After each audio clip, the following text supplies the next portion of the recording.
জয় মা কামাখ্যা। আমি শ্রী মোহনানন্দ মহারাজ, মা কামাখ্যা তন্ত্র সাধক। আমি আজকে গ্রহদোষের প্রতিকারের কিছু টোটকা নিয়ে আলোচনা করব। এর আগে আপনাদের গ্রহদোষ প্রতিকারের জন্য গ্রহদোষ প্রতিকারের জন্য একটি ভিডিও করেছিলাম, তাতে অনেকে উপকৃত হয়েছেন। কিন্তু গ্রহরত্ন ধারণে অনেকটা খরচ হয়ে যায়। এখানে কোনো খরচ নেই, বিনা খরচে কি করে গ্রহদোষগুলি প্রতিকার করবেন সেই নিয়ে আলোচনা করব। যদি কারো গ্রহদোষ এক বা একাধিক গ্রহের দোষ বা দুষ্ট থাকে, তাহলে কিন্তু আপনার চলার পর খুব কঠিন হয়ে দাঁড়ায়। হওয়া কাজ হবে না, মনে আনন্দ পাবেন না, শারীরিকভাবে ঠিক থাকবেন না, সব কিছু যেন একটা এলোমেলো হয়ে যায়। তাই গ্রহদোষ কি করে প্রতিকার করবেন আপনারা শুনুন। প্রথমে বলবো অশুভ রবি গ্রহের উপায়। অশুভ রবি গ্রহের কারো যদি রবি গ্রহ খারাপ অবস্থায় থাকে, তাহলে তিনি কি করবেন?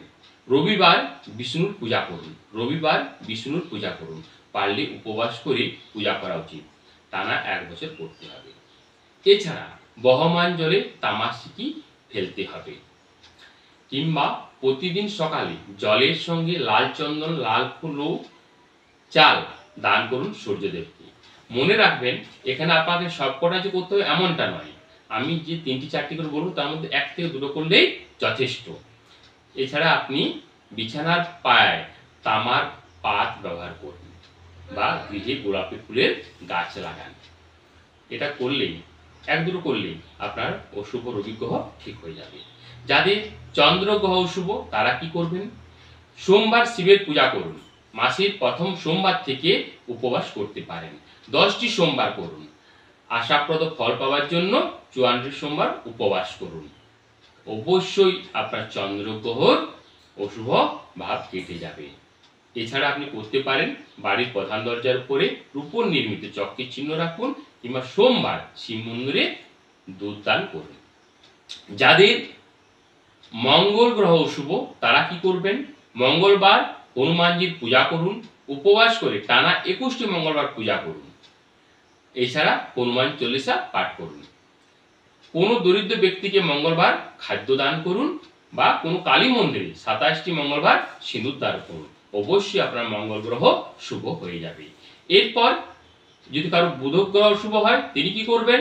তিনি প্রতি বুধবার মা দুর্গার পূজা করুন। 21টি বুধবার উপবাস করুন। আশাপ্রদ ফল পেতে টানা 1 বছর উপবাস করুন। এছাড়া আপনি 27টি দুর্বা সবুজ কাপড়ে সবুজ সুতো দিয়ে বেঁধে নিজের সঙ্গে রাখুন। প্রতি বুধবার পাল্টান। অবশ্যই আপনার বুধ গ্রহ শুভ হয়ে যাবে। এরপর যদি কারো বৃহস্পতি গ্রহ শুভ হয়, তিনি কি করবেন? তিনি প্রতি বৃহস্পতিবার মা তারার অথবা লক্ষ্মীর পূজা করুন। মাসের প্রথম বৃহস্পতিবার থেকে উপবাস করতে শুরু করবেন। 16টি বৃহস্পতিবার উপবাস করলে ভালো। টানা 1 বছর উপবাস করলে আশাপ্রদ ফল পাবেন। এছাড়া হলুদ রঙের লাড্ডু বা মিষ্টি কোন ধর্মীয় স্থানে বৃহস্পতিবার দান করুন। তাহলেও কিন্তু আপনার অশুভ বৃহস্পতি গ্রহ শুভ হয়ে যাবে। যাদের শুক্র গ্রহ শুভ, তারা কি করবেন? তারা প্রতি শুক্রবার বৈভব লক্ষ্মীর পুজো করুন। মাসের প্রথম শুক্রবার থেকে উপবাস শুরু করুন। 21টি উপবাস করলে আপনি অবশ্যই লাভবান হবেন। বা দুধকে ফুটিয়ে উতলাতে হবে, অর্থাৎ এমনভাবে ফোটাতে হবে যাতে দুধটি বাটি থেকে পড়ে যায়। এতেও আপনার শুক্র গ্রহ শুভ হয়। যার শনি গ্রহ শুভ, তিনি কি করবেন? তিনি দক্ষিণা কালী মন্দিরে প্রতি শনিবার পুজো দিন। যদি পারেন উপবাস করুন। সাধারণত 18টি শনিবার উপবাস করলে আপনার অশুভ শনি গ্রহ শুভ হয়ে যাবে। এছাড়া ধারাবাহিকভাবে 7টি শনিবার সর্ষের তেল মালিশ করুন এবং সাবান দিয়ে স্নান করুন, কিংবা কুকুরকে প্রত্যহ খেতে দেন। দেখবেন আপনার শনি গ্রহ ঠিক হয়ে গেছে।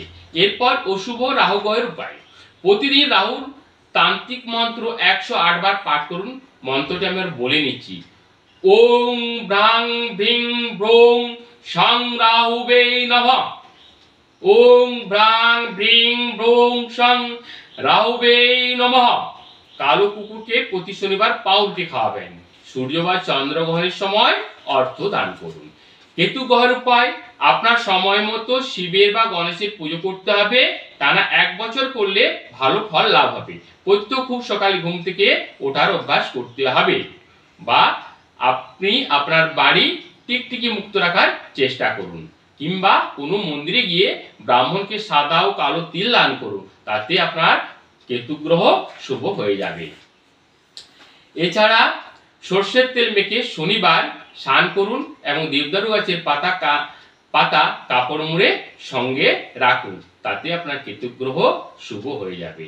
আপনারা যে যে গ্রহের অসুবিধার মধ্যে আছেন, মানে আপনার জ্যোতিষী বা তান্ত্রিক বা কোন ব্রাহ্মণ পুরোহিত বা ব্রাহ্মণ পণ্ডিত যদি আপনাকে বলেন যে এই গ্রহ দোষ চলছে, তাতে আপনি এই যে কোনো একটি টোটকা, যে কোনো একটি টোটকা ইয়ে করে দেখুন, আপনি অবশ্যই উপকৃত হবেন। আমি আর সামনের ভিডিওতে কার কোন গ্রহ কেমনভাবে অশুভ সেটি একটি আলোচনা করব, আপনারা মন দিয়ে দেখবেন। যাই হোক, আজের মতো ভালো থাকুন, সুস্থ থাকুন, সতর্ক থাকুন। নমস্কার।